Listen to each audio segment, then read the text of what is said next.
मेरे चैनल बिन नासिर नेटवर्क को सब्सक्राइब करें, हमारी फैमिली का हिस्सा बने और हर रोज कुछ नया सीखें। किसी जगह एक बूढ़ी मगर समझदार और दाना औरत रहती थी जिसका खावनद उससे बहुत ही प्यार करता था।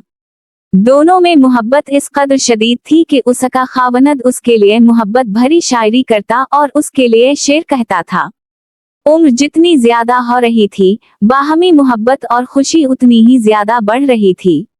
जब इस औरत से उसकी दायमी मोहब्बत और खुशियों भरी जिंदगी का राज पूछा गया कि आया वो एक बहुत माहिर और अच्छा खाना पकाने वाली है, या वो बहुत ही हसीन और जमील और खूबसूरत है, या वो बहुत ज्यादा इयालदार और बच्चे पैदा करने वाली औरत रही है, या इस मोहब्बत का कोई और राज है, तो औरत ने यूं जवाब दिया कि खुशियों भरी जिंदगी के असबाब अल्लाह सुब्हाना व ताला की जात के बाद खुद औरत के अपने हाथों में हैं। अगर औरत चाहे तो वो अपने घर को जन्नत की छांव बना सकती है, और अगर यही औरत चाहे तो अपने घर को जहन्नम की दहकती हुई आग से भी भर सकती है। मत सोचिए कि माल व दौलत खुशियों का एक सबब है। तारीख कितनी मालदार औरतों की कहानियों से भरी पड़ी है जिनके खावनद उनको उनके माल मुताब समेत छोड़कर किनारा कश हो गए। और ना ही उद्दार और बहुत ज्यादा बच्चे पैदा करने वाली औरत होना कोई खूबी है।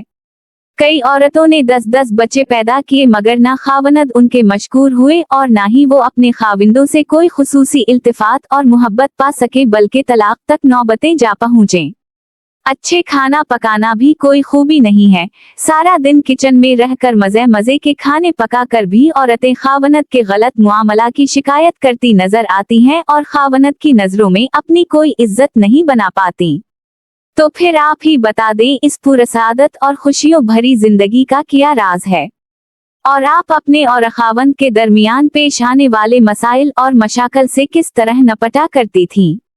उसने जवाब दिया, जिस वक्त मेरा खावनद गुस्से में आता था और बल्ला शुबाह मेरा खावनद बहुत ही गुस्सैला आदमी था, मैं उन लम्हात में निहायत ही एहतराम के साथ मुकम्मल खामोशी इख्तियार कर लिया करती थी।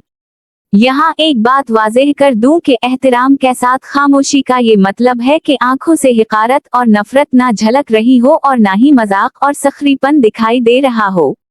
आदमी बहुत अक्लमंद होता है, ऐसी सूरत हाल और ऐसे मुआमले को भान पर लिया करता है।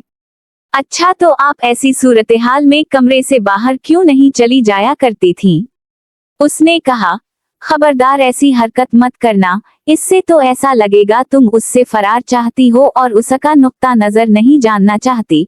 खामोशी तो जरूरी है ही, इसके साथ साथ खावनद जो कुछ कहे उसे ना सिर्फ ये कि सुनना बल्कि उसके कहे से इत्तेफाक करना भी उतना ही अशद जरूरी है।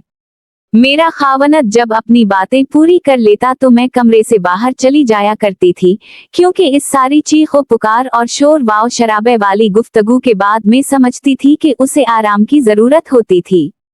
कमरे से बाहर निकलकर मैं अपने रोजमर्रा के घरेलू कामकाज में मशगूल हो जाती थी, बच्चों के काम करती, खाना पकाने और कपड़े धोने में वक्त गुजारती और अपने दिमाग को उस जंग से दूर भगाने की कोशिश करती जो मेरी खावनद ने मेरे साथ की थी।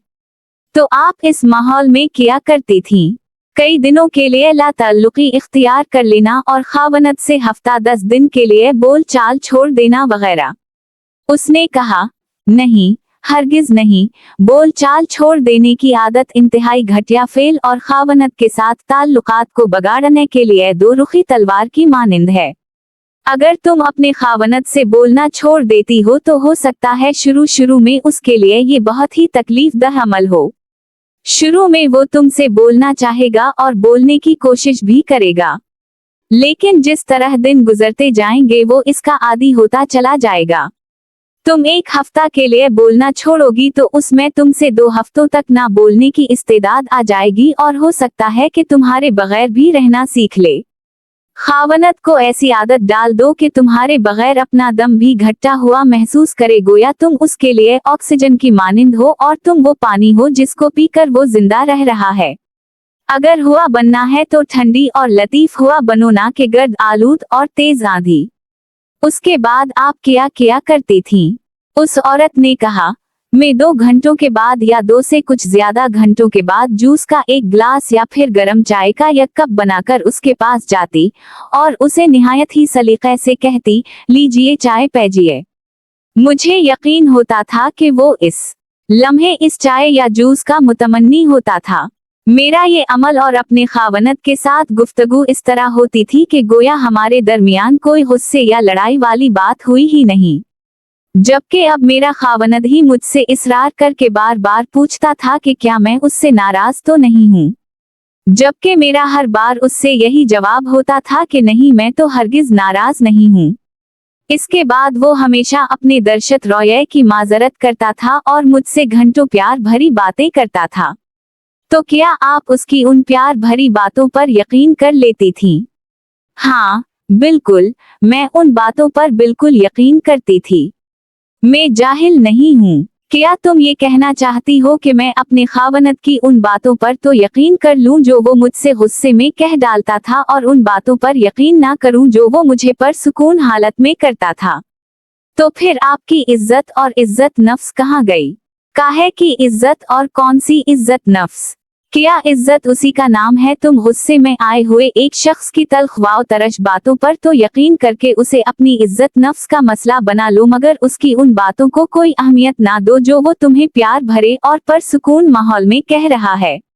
मैं फौरन ही उन गुस्से की हालत में दी हुई गालियों और तल्ख वाव तरश बातों को भला कर उनकी मोहब्बत भरी और मुफीद बातों को गौर से सुनती थी। जी हाँ, खुशगवार और मोहब्बत भरी जिंदगी का राज औरत की अक्ल के अंदर मौजूद तो है, मगर ये राज उसकी जबान से बंधा हुआ है।